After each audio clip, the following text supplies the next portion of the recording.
pada hari Rapat? itu ya. Dengan siapa? Pak Iksan Berdua. berdua. Jadi itu dianggap rapat. Iya, dia nggak rapat. Itu lebih tepatnya mungkin ngopi bareng ya. Nah.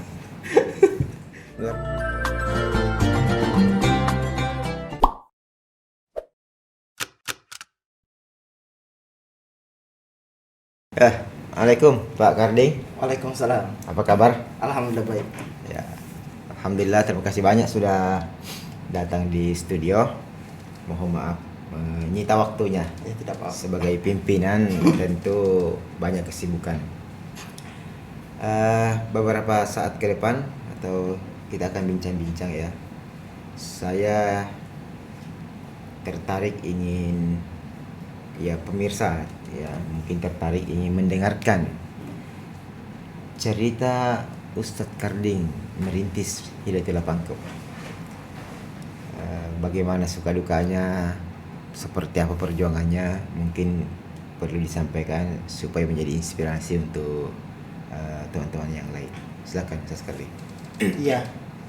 Pertama waktu saya merintis itu saya tugas di sudah wisuda waktu itu, dapat SK dari DPW. Waktu itu saya dikasih pilihan, punya opsi gitu, mau di tempat yang sudah berkembang atau merintis. Iya. Waktu itu saya bilang saya mau merintis, tapi pada pengertian saya ingin membantu orang merintis itu. Iya. Membantu.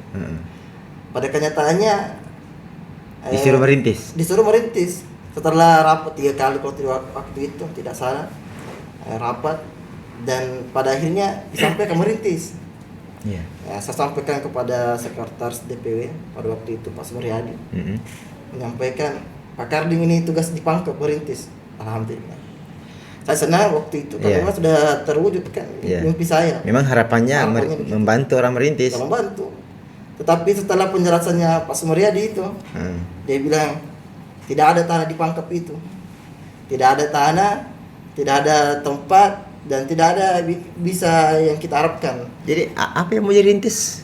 Ya makanya waktu itu saya galau, goncang. Jadi artinya penugasannya di sana salah satunya mencari tanah. Yang mencari tanah. Wah, luar biasa ya. Iya.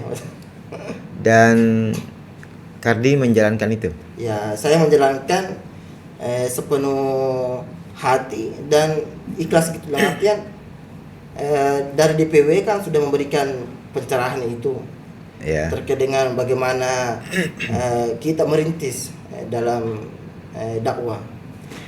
Dan alhamdulillah sebelum saya berangkat Ustaz Sumaryadi itu memberikan pencerahan bahwasanya kalau Pak Karding ini syahadatnya bagus, dimanapun ditempatkan tugas dia akan menerima, sebagaimana dia merasa ada bantuan Allah Subhanahu wa taala ketika di Surabaya. Jadi Allah di Surabaya itu sama dengan Allah di Pangkep itu. Itu yang disampaikan. Itu disampaikan. Dan itu menggelora sama waktu saya itu ketika disampaikan. Itu kan kurang lebih seperti itu doktrinnya Allahyarhamdulillah Said ya, betul kepada kader-kader ketika mendapatkan tugas. Iya, betul sekali. Berarti dulu di Surabaya ketika Karding masih kuliah memang ada sesuatu yang didapatkan di sana kemudian membentuk karakter perjuangan Karding. Itu seperti apa pendidikan atau pembinaan di Surabaya itu? Ya di Surabaya itu kan sebelum kita masuk di kampus utama itu kita disuruh di karantina 9 bulan di Panceng. Dan di situ tidak ada air. Kering betul. Dan tidak ada penghasilan, artinya tidak kerja di luar kan. Apalagi kan saya anak yatim. Itu di Panceng itu kegiatannya apa? Saya kira Anda ke Surabaya dalam rangka kuliah. Iya, kuliah, maksudnya mengaji, menghafal, belajar terus 24 jam. Tidak ada kegiatan tanpa aturan-aturan pondok. Jadi kayak santri lagi? Kayak santri lagi. Itu 9 bulan? 9 bulan. Baru bisa ke Surabaya. Oh, jadi itu tahapannya? Tahapan. Sebelum masuk ke kampus Surabaya, terlebih dahulu ditempatkan di Panceng itu? Iya. Ya katanya itu daerahnya kering ya? Ya betul, kering sekali. Tidak ada air. Jadi memang terasa perjuangan di tempat itu? Ya terasa betul. Dan itulah yang kemudian membekas dan ketika mendapatkan tugas di daerah yang seperti itu akhirnya Karding merasa sudah biasa gitu ya. Iya, sudah biasa. Ya tadi kan ditugaskan ke Pangkep merintis dan memang ya benar-benar merintis bahkan dari nol betul karena biar tempat tidak ada. Jadi waktu ke sana tinggal di mana? Karena belum ada tempat. Ya, alhamdulillah waktu saya ke sana itu ditemani oleh Ustadz Iksan dan saya tinggal di rumah beliau. Ustadz Ihsan itu kan Salah satu pengurus atau kader di kader yang memang tinggal di Pangkep. Iya, tinggal di Pangkep. Oh, jadi tinggal di rumahnya Ustadz Ihsan Iya, tinggal di rumah Pak Iksan. sambil mencari Tanah. tanah. Bisa dijelaskan prosesnya Pak Karding mencari tanah? Ya, waktu itu setiba di rumah Pak Iksan, subuhnya saya diskusi sama beliau. Ustaz, kegiatannya apa hari ini? Agendanya apa? Dia bilang, cari tanah ini. Karena belum ada tempat. Iya. Saya bilang, belum ada tempat Ustaz kan? Belum. Jadi waktu Jadi, itu belum ada apa-apa. belum ada apa-apa. Waktu itu saya bilang, betul-betul ini merintis, betul ini. Saya kira membantu orang merintis ini.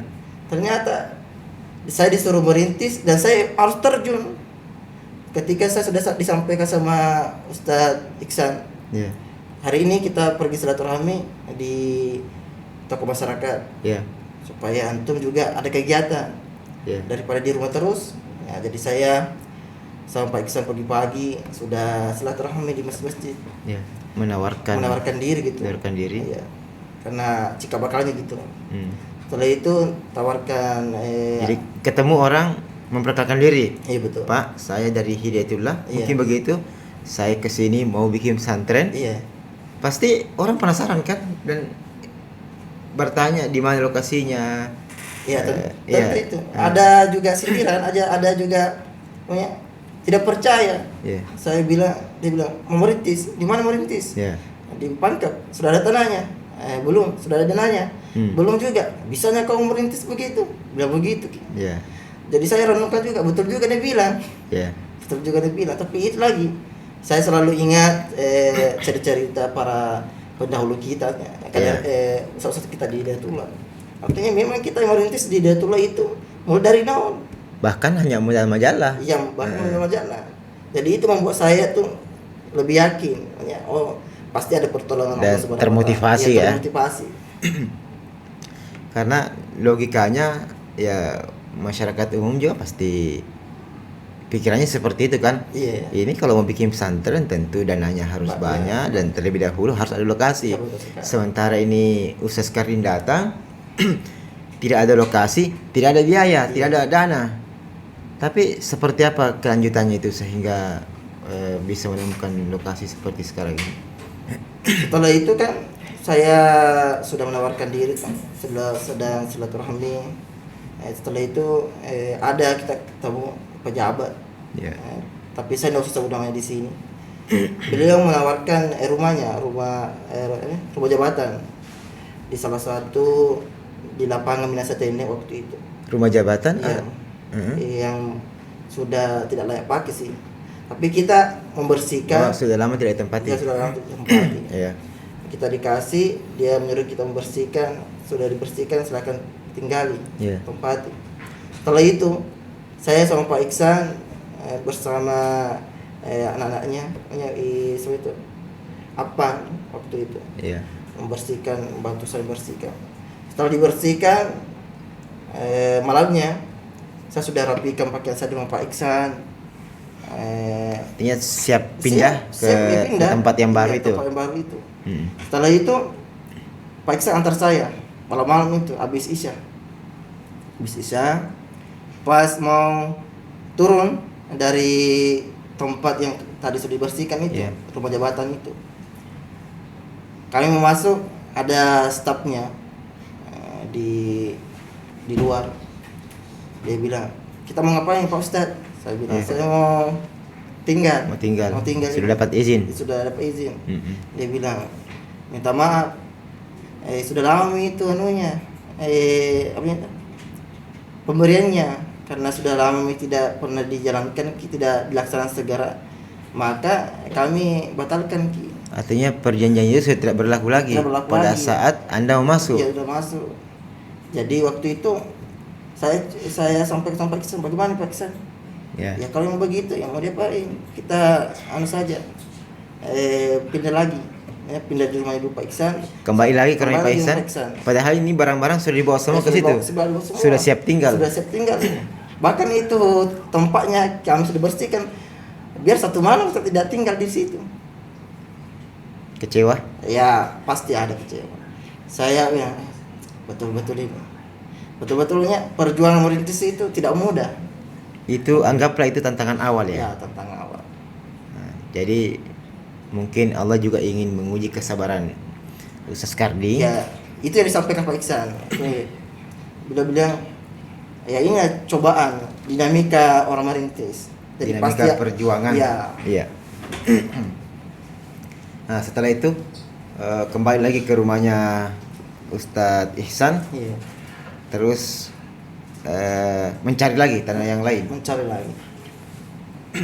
Akhirnya katanya dipertemukan dengan salah seorang tokoh masyarakat di sana, juga seorang pegawai, kalau tidak salah namanya Haji Yusuf ya. Iya. Dan kabarnya Haji Yusuf ini akan mewakafkan tanahnya. Iya betul sekali. Ya, silakan dijelaskan Pak Kardi. Ya sebelum saya ketemu Haji Yusuf itu, Ya. dalam waktu setelah saya tidak diizinkan di ruko itu, Di ruko, ya. ya. Saya pernah tinggal di Masjid Racing, itu salah satu juga keluarganya Pak Iksan. Saya sekitar 2 minggu di situ Sebagai sebagai takmir, sebagai masjid. iya. Marbot. Ya, bukan marbotnya. Punya saya bukan di tempat yang bersihkan. Maksudnya saya disuruh azan imam ngajar TPA. Ya. Makanya menggantikan ustadz yang berhalang khutbah. Ya, itu tugas saya. Ya. Selama kurang lebih 2 pekan. Ya 2 pekan. Terus Setelah itu ada telepon dari Ustadz Majid, ya. salah satu orang tua kita di Datula Makassar. Beliau bilang, Pak Kardi, ya Ustadz, katanya kamu tugas di Pangkep ini. Ya Ustadz, saya disuruh merintis ini. Beliau bilang, sudah dapat tanah. Saya bilang waktu itu, saya sudah keliling-keliling Ustadz Pangkep ini. Tidak ada tanah saya dapat ini. Saya bilang Ustadz, ya cari lagi. Iya. Cari lagi. Waktu itu saya mengatakan toh ada kenalan Ustadz kita di Pangkep. Waktu itu kan beliau belum masih ingat gitu. Karena waktu itu belum, kan sudah lama itu Haji Yusuf itu bidanya Ustadz Majid itu. Yeah.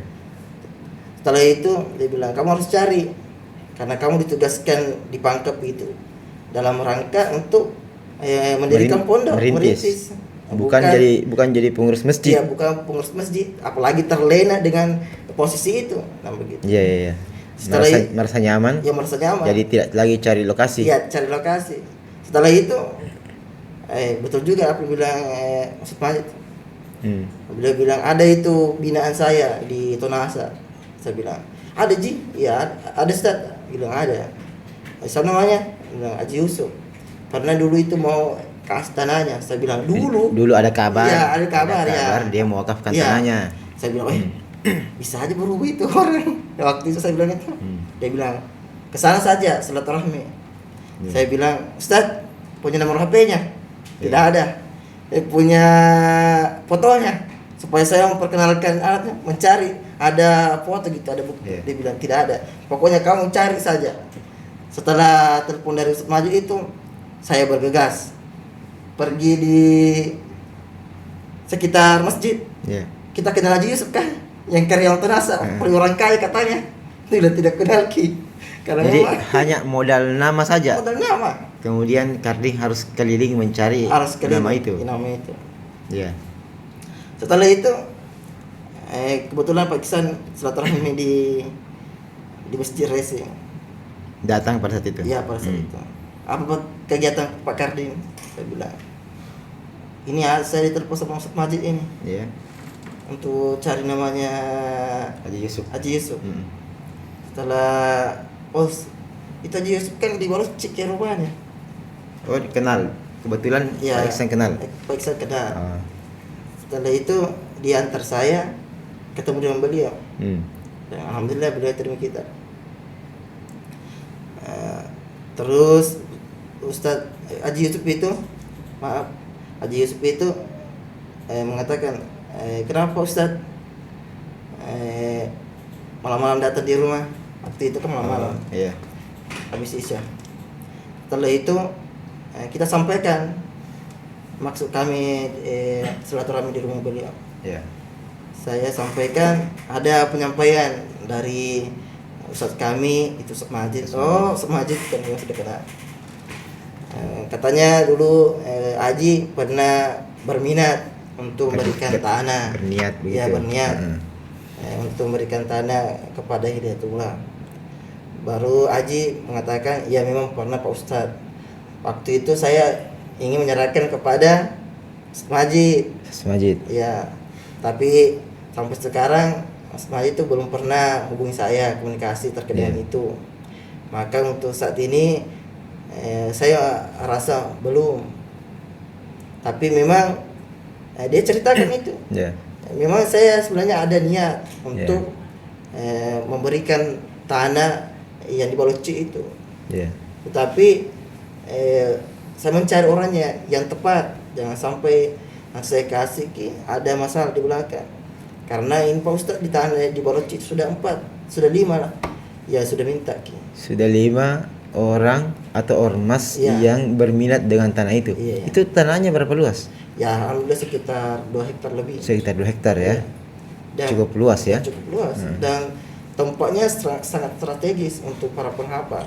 Jadi makanya itu banyak ormas tadi itu berminat. Tapi belum ada satupun yang dikasih. Belum ada satupun dikasih. Karding datang bersama Pak Ihsan juga belum dikasih pada saat itu. Belum dikasih.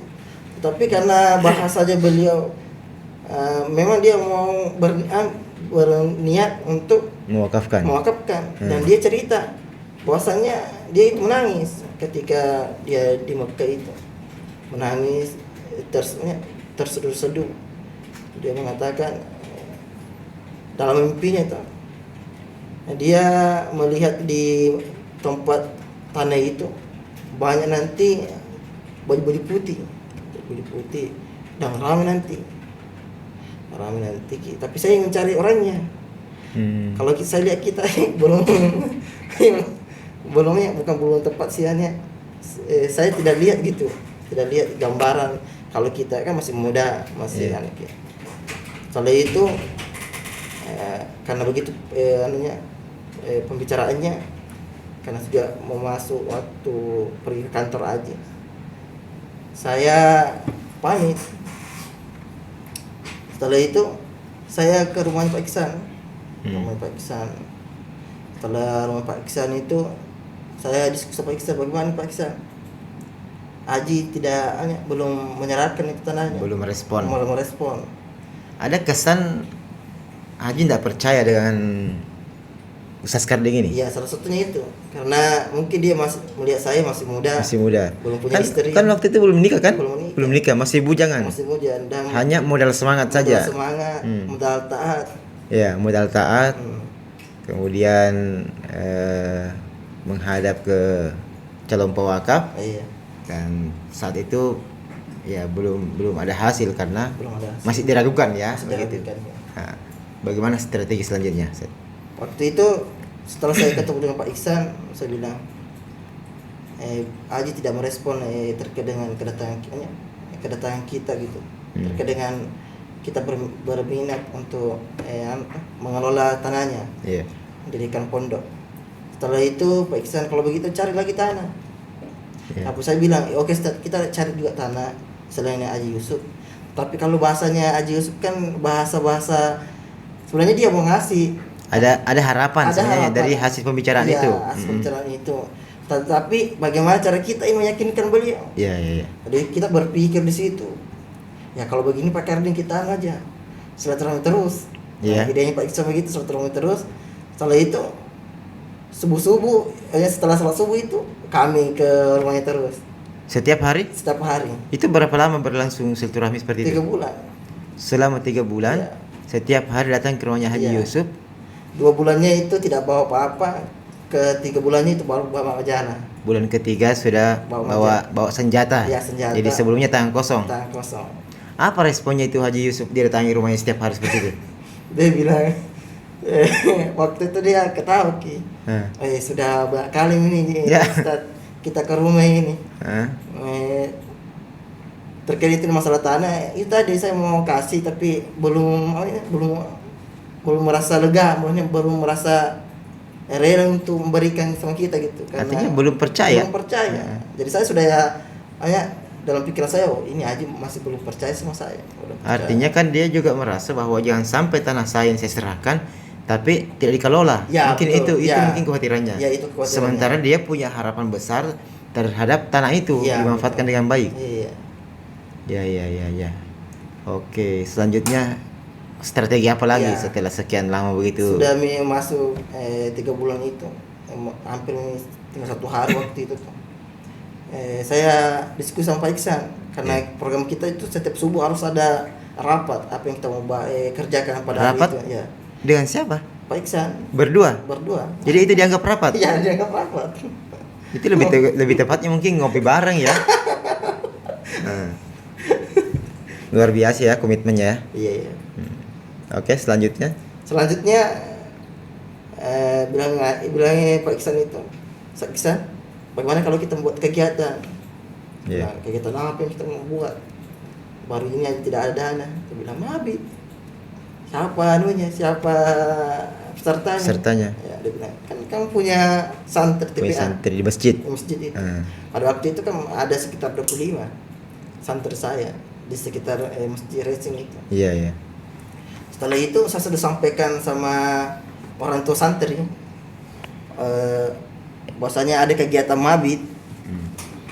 Dan dia merespon, di mana itu? Saya bilang di Balocik ya.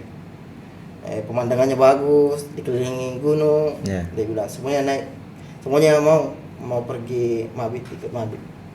Dan kita Oh, orang tuanya merespon baik Iya, merespon baik. rencana kegiatan itu. Iya. Mungkin karena baru pertama kali ya.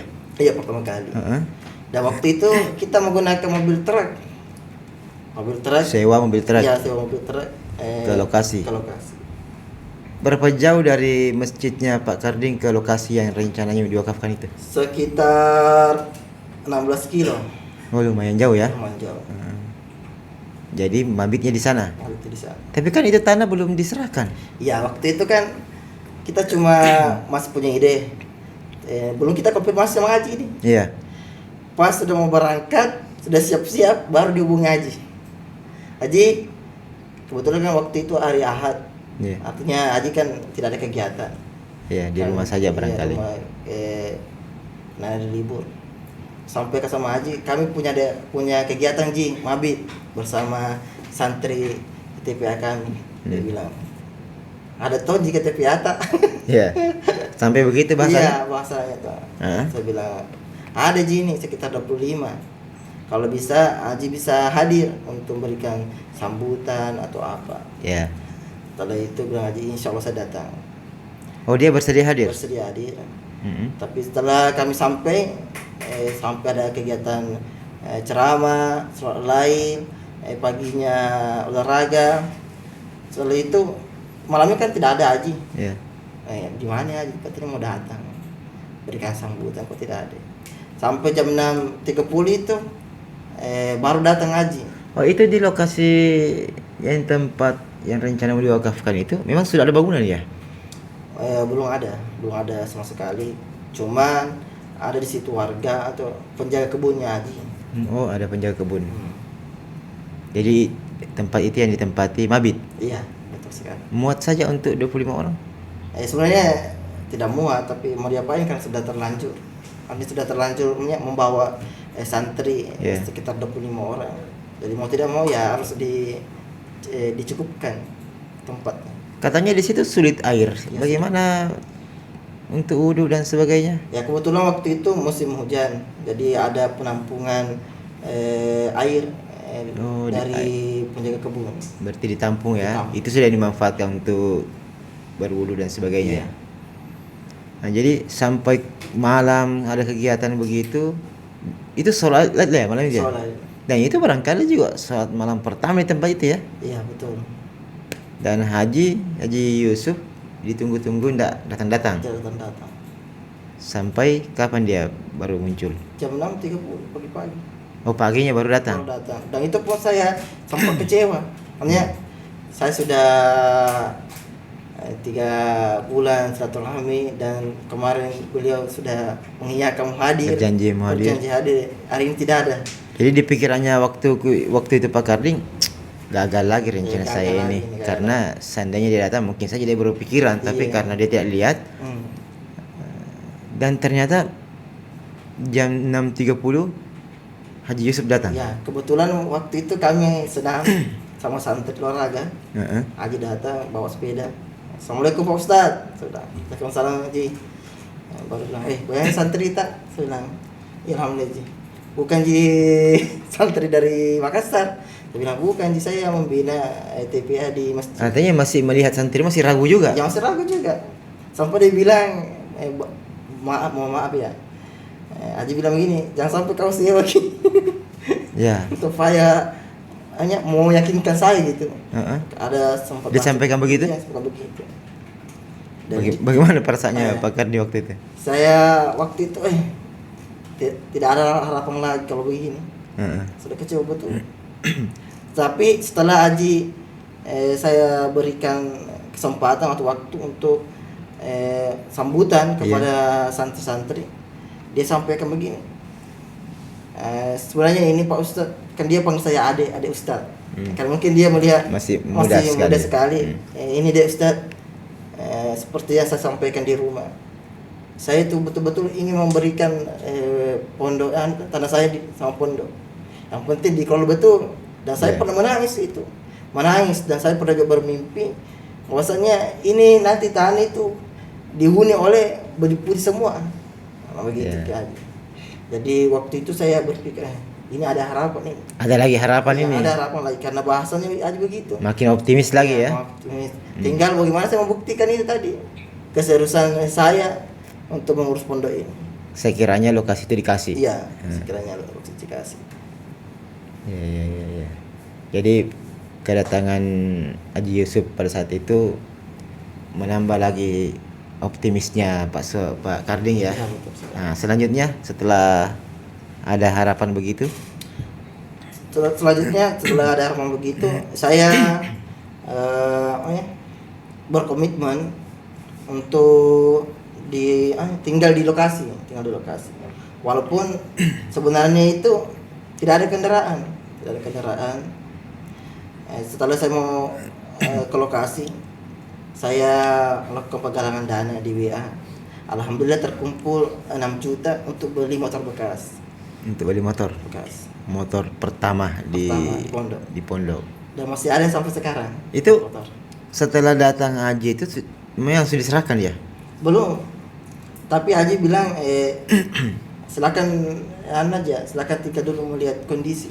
Silakan bikin Ya, beraktivitas. beraktivitas untuk melihat kondisi. Dan Kardi mau tinggal di situ. Saya mau, saya bilang sekedar tinggal di sini saya pernah alami di Panceng ini. Ya.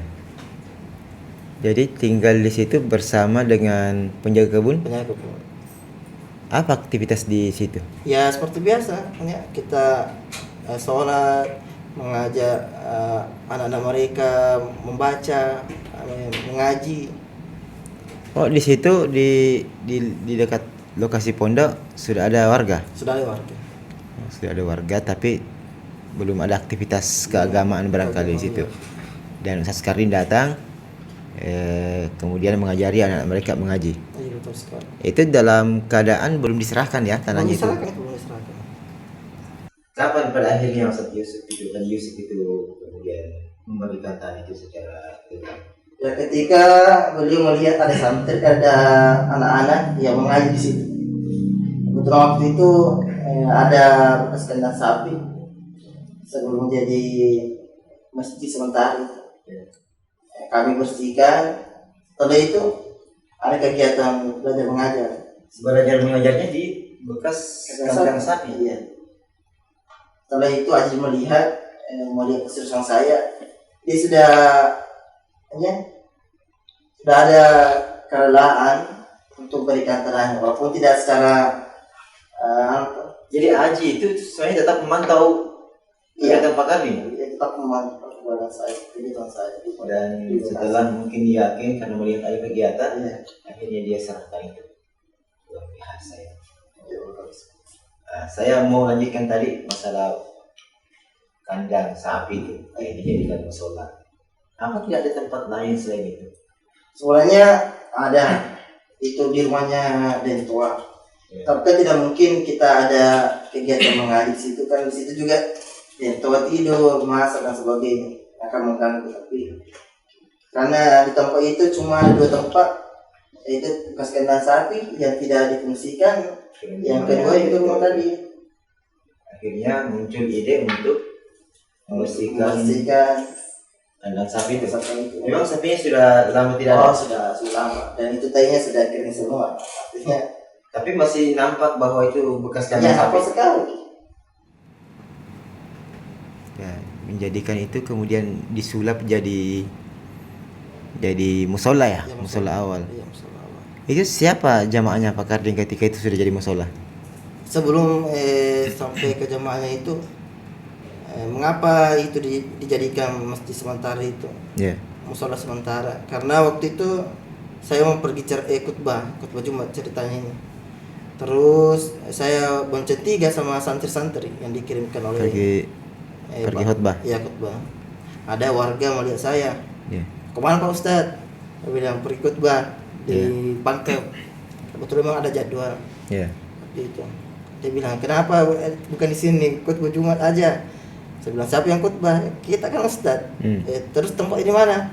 Kalau tempatnya itu ada bekas kandang sapi. Tapi saya tidak sebut namanya yang siapa yang bilang, karena kemarin kan dia agak takut karena pernah dipanggil sama pihak terkaitnya pemerintah. Setelah itu saya pergi khutbah, kembali di pondok. Setelah khutbah merenungkan gitu, apa betul ini mau jadikan musola? Kandang sapi itu. Bukan sapi ini. Sebelum saya menjadikan itu, saya konsultasi dulu. Tidak, bukan semerta-merta langsung menjadikan itu tanpa dasar ilmu. Artinya apa, boleh ditempati sholat ya? Makanya saya konsultasi sama ustaz saya di Surabaya itu, dosen. Di Surabaya, Ustaz Abdul Khalik sama Ustaz Soleh dan Ustaz Usman. Iya, Usman. Dan saya yakin beliau masih ingat karena waktu itu saya sudah sampaikan. Setelah itu beliau memberikan tanggapannya, bahwasanya boleh saja, yang penting dibersihkan sebersih-bersihnya, karena beliau sampaikan akan berdosa di tempat itu jika ada perkampungan tidak melaksanakan sholat waktu atau bahkan sholat Jumat. Memang sebelumnya tidak ada masjid di situ. Tidak ada masjid dan orang tidak pernah sholat Jumat karena jauh tempat tinggalnya dari masjid. Dan itulah yang mendasari kenapa musola itu harus ada. Iya, harus ada. Apa masyarakat tidak berusaha membangun musola di kampung mereka yang lebih layak? Ya, melihat dari latar belakang mereka kan dia tidak mampu. Tidak mampu ya. Pendapatannya di luar dari yang kita harapkan gitu. Maksudnya ada kerja mereka kan tukang batu kok dong. Hanya pukul batu. Memecah batu. Batu gunung. Di gunung. Iya. Jadi akhirnya setelah diskusi begitu jadi betul itu musola? Ya jadi. Dan sempat diteror. Kok ada teror? Karena waktu itu kan ada laporan. Ada laporan dari masyarakat, mungkin tidak senada yang keberadaan saya. Waktu itu dia bilang ada itu Ustadz baru datang di kampung buat musola sementara di bekas kandang sapi. Dan saya dibilang teroris, dibilang aliran sesat. Oh, karena mungkin orang melihat ini sesuatu yang tidak biasa kan? Tidak biasa. Ada orang datang tinggal di tengah gunung, kemudian bikin musola dari bekas kandang sapi. Itu mungkin yang membuat penilaiannya seperti itu. Ini tantangan kedua ya yang antum dapatkan. Tantangan kedua. Karena waktu itu saya tidur ini. Tidur di rumah Dentua. Tiba-tiba ada babinsa, ada polisi. Aparat datang. Aparat datang. Ingin mengecek kebenaran laporan dari warga. Ya betul. Waktu itu saya bilang, Assalamualaikum. Waalaikumsalam. Ada apa ya? Katanya kita sholat di bekas kandang sapi ya. Siapa aja Riki? Oh gitu. Iya. Setelah saya berikan penjelasan terkait dengan hal itu, alhamdulillah dia terima. Iya. Tapi setelah itu kan, banyak pertanyaan, curigaan terkait dengan saya. Bilang aliran sesat lah. Karena kalau tidak salah memang sempat di Sulsel ini kan marak itu informasi. Iya, sampai banyak dibuat. pemahaman baru. Iya. Mungkin itu yang membuat pemerintah merasa perlu lebih waspada ya. Iya betul sekali. Nah, tapi setelah diberikan penjelasan, akhirnya mereka bisa memahami. Bisa semua. Dan Saskardi tetap bisa melanjutkan kegiatannya di situ. tetap melanjutkan kegiatan saya di situ. Ya, alhamdulillah. Setelah sekian lama proses itu, saya dengar sekarang di sana sudah ada bangunan permanen. Ya sudah ada. Berkat bantuan para donatur BIMH dan donatur masyarakat di Pangkep. Akhirnya terwujudlah itu masjid Muhammad masjid. Fahri.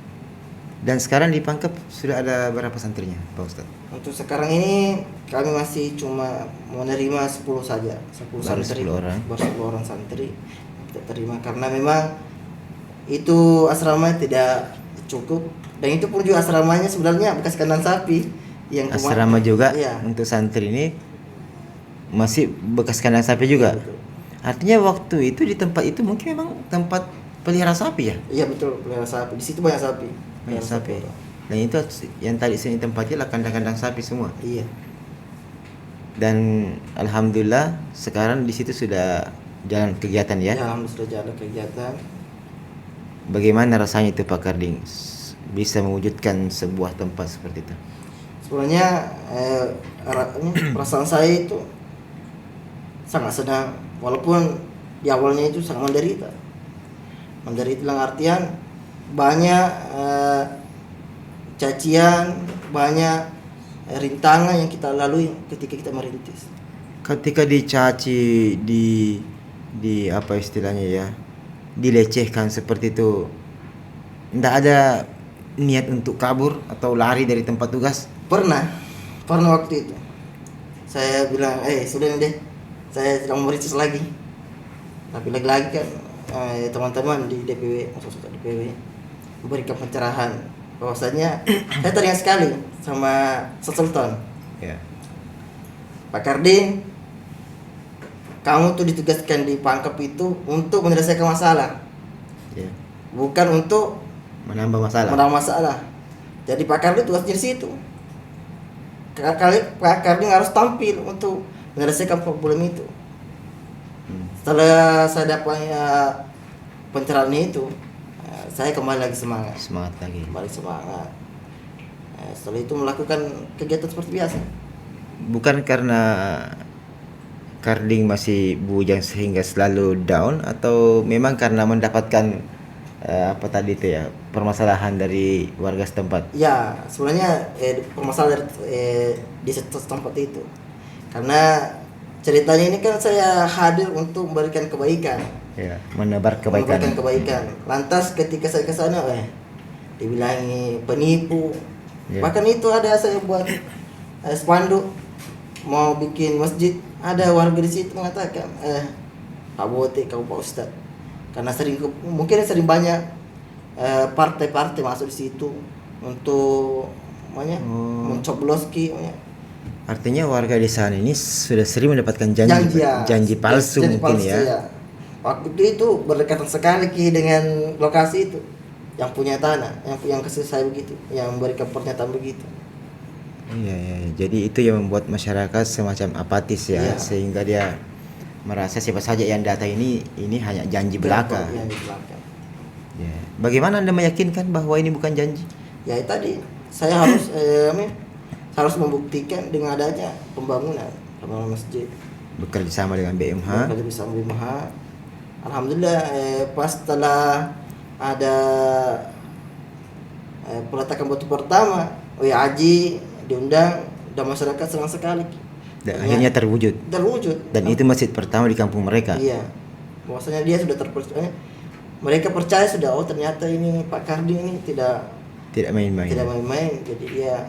Jadi kami membuktikan kerjanya nyata.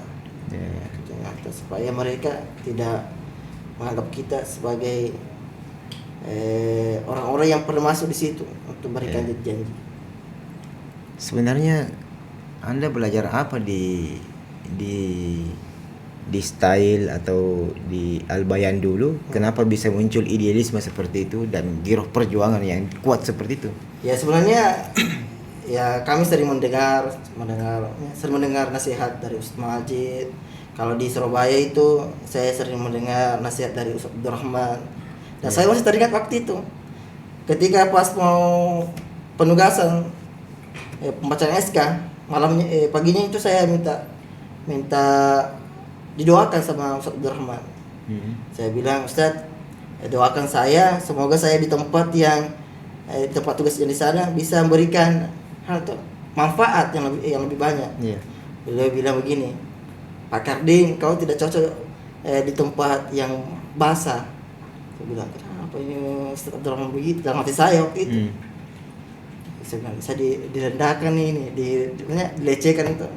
Apalagi masih muda kan, jiwa-jiwa memberontak itu kan jiwa-jiwa tidak stabil itu. Ada gitu. Setelah beliau menyampaikan, Pak Karding cocoknya merintis. Saya bilang, saya tidak cocok merintis, Ustaz. Dengan selalu dia memberikan pencerahan terkait dengan bagaimana orang itu merintis. Nah, di situ saya ambil semua. Artinya atas dasar itulah kemudian Karding ketika ditugaskan di Sulsel meminta di tempat di lokasi yang belum berkembang itu ya. Salah satunya itu. Harapannya bisa membantu orang merintis, tapi kenyataannya disuruh merintis sendiri. Luar biasa ini kader Hidayatullah. Melihat kampus sudah ada kegiatan seperti itu, ada ada bangunan permanen. Apa harapannya atau apa mimpinya ke depan Karding di tempat itu sebenarnya? Ya sebenarnya ke depannya itu saya ingin menjadikan tempat di sana itu peragaan kitab berislam sehingga masyarakat di sana betul-betul tercerahkan. Di mana sebelumnya itu masyarakat tidak pernah sholat. Dengan kehadiran masjid di sana, alhamdulillah mereka berbondong-bondong. Dulunya kita panggil dia ke masjid, sekarang kalau dia dengar azan khususnya sore atau pagi, alhamdulillah dengan anak-anaknya mereka membawa semua di pondok untuk belajar mengaji. Artinya mereka sudah merasakan manfaatnya kehadiran pondok di tempat itu. Kalau misalnya podcast kita hari ini didengarkan oleh orang dermawan misalnya gitu ya, dan ingin membantu, itu seperti apa caranya, Ustaz Karding? Ya saya berharap para pemirsa dimanapun Anda berada bisa berkenan untuk memberikan bantuan untuk pembangunan pondok di sana, agar masyarakat di Malengnya, di Balo Cibaru itu bisa mendapatkan maksimal pencerahan keagamaan, sehingga betul-betul terasa keberislaman mereka. Mendapatkan cahaya. Seperti saya sampaikan, di mana dulunya dia tidak pernah kenal sholat, kenal sholat artinya tapi tidak menjalankan. Dengan hadirnya pondok itu mereka Islam tapi tidak berislam. Iya, berislam ya, tidak berislam. Pertanyaan terakhir Pak Karding. Sekarang kan lagi dilaksanakan Munas. Kemarin kita sudah dengar sudah ada ketua umum, sudah dilantik juga. Selanjutnya akan disusul dengan pemilihan ketua wilayah dan tentu juga akan pemilihan ketua daerah. Kalau Karding dikasih pilihan misalnya memilih tetap di Pangkep Iya. atau malah berpikir untuk mencari tantangan lebih lagi di tempat lain. Sebenarnya terkait dengan masalah itu, kalau saya pribadi sudah, artinya dimanapun saya ditempatkan tugasnya, saya siap. Tapi kemarin saya sudah kasih penguatan kepada istri. Saya bilang sama istri, Dek, kita di lembaga ini kita harus taat dengan instruksi atau komando Iya. dari pimpinan itu sendiri. Jika suatu saat nanti kakak ini ditugaskan di tempat yang lain, ya ada juga harus kuat untuk mengawali menguatkan perjalanan Dakwah Karding. dakwah saya. Hmm. Baru istri saya itu menangis karena mungkin di Pangkep itu kan sudah cukup lumayan, artinya kebutuhan terkait dengan fasilitas alhamdulillah sudah memenuhi. Saya bilang kalau di tempat lain belum tentu. Dan membayangkan lagi merintis lagi tempat yang baru. Ya, tempat yang baru. Ya. Dan akhirnya istri juga bisa menerima setelah saya berikan pencerahan, memberikan motivasi. Artinya Ustaz Karding ini siap kapan saja ketika misalnya ada kebijakan dari lembaga untuk mendapatkan tugas di tempat lain lagi. Baik, alhamdulillah saya kira cukup ya. Terima kasih banyak sudah hadir di studio AMC. Semoga dakwah Ustaz Karding ini makin kencang lagi ke depan. Ya. Bisa memberikan lagi manfaat kepada orang lebih banyak lagi. Amin. Ya, demikian alhamdulillah kita akhiri. Assalamualaikum warahmatullahi wabarakatuh. Waalaikumsalam.